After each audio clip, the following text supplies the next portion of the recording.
And many will never forget what happened when Helene hit.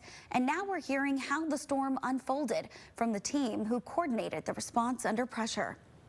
Found out, a couple of days beforehand that, there was something that may be coming, could be something big. A sunny day. It wasn't raining. We got quite a bit of rain the night before. The rivers were up, but the rain had passed. But the one thing that that I guess we didn't realize was that rain had all moved upstream from us, and that water was already on its way. And then that first call came in, and then all hell broke loose after that. We were in Del Rio for the first part of the morning, and we probably evacuated triple-digit numbers out of that community in Del Rio. 8 a.m., I believe, we shut down River Street, which is the residential portion of Newport that was affected. And then within an hour, hour and a half, we were looking at it threatening commercial structures further down River Street into downtown.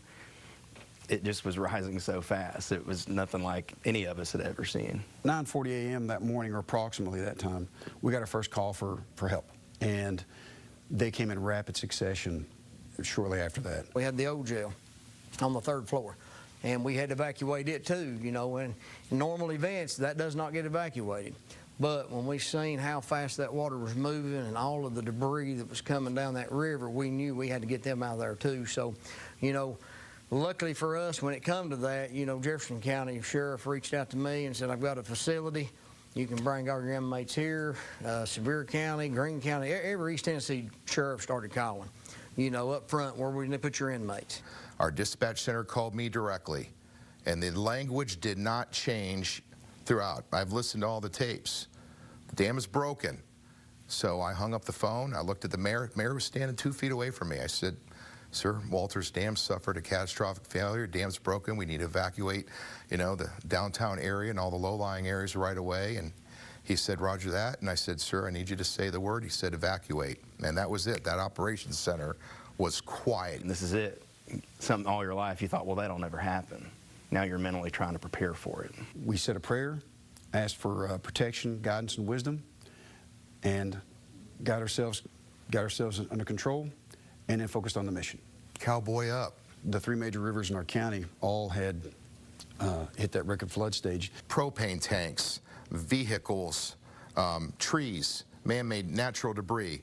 Coming that fast down the river, it's like a missile. There were literal houses picked up off their foundations and laid down on top of railroad tracks. The river breached the banks, and thankfully the railroad downtown acted as sort of a berm and held a lot of water back going on to the other side of the tracks onto Main Street. Broadway flooded not directly because of the river, but because the storm drains had backed up. I lost 2 citizens on my watch.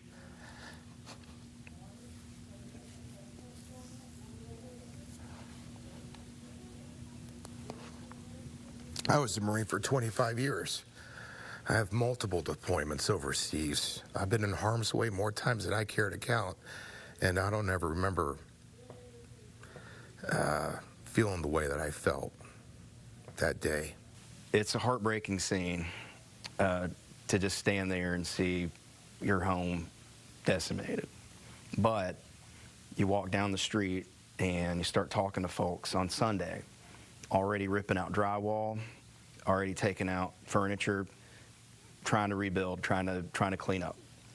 And that sort of thing gives you a little bit of hope to realize that spark, small town spark, still there, and that we were going to be okay, and we were going to fight back, and we were going to come back better, stronger than ever, because we're really stubborn here, and we probably wouldn't do it any other way.